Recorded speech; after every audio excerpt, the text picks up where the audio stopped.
All right, so let's talk about one of the most iconic figures in all of literature, the Hemingway hero. You know the type, tough, quiet, living by their own rules in a world that seems to have none.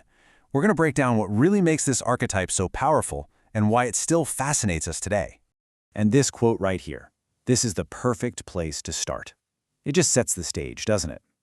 The world these characters live in is chaotic. It's dangerous. There are no easy answers and definitely no guaranteed wins.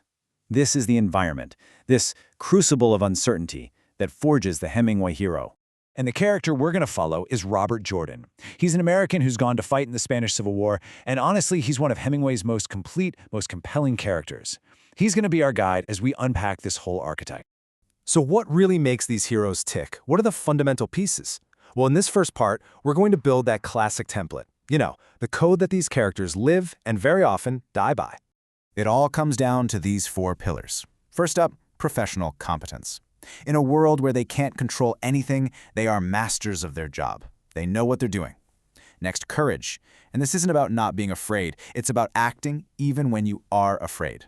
Then there's emotional discipline, that classic stoic control. And finally, dignity before death.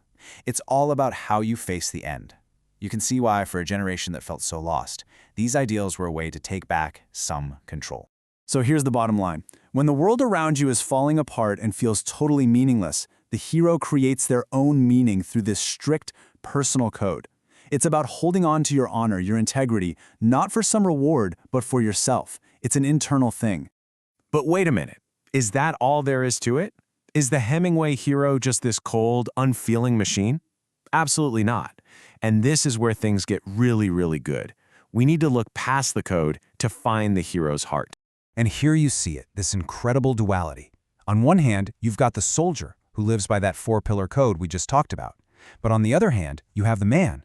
And for Robert Jordan, that side is all about his deep, powerful love for Maria and his real human connection with the fighters he's with. That gives him a reason to fight that goes way beyond just doing a job.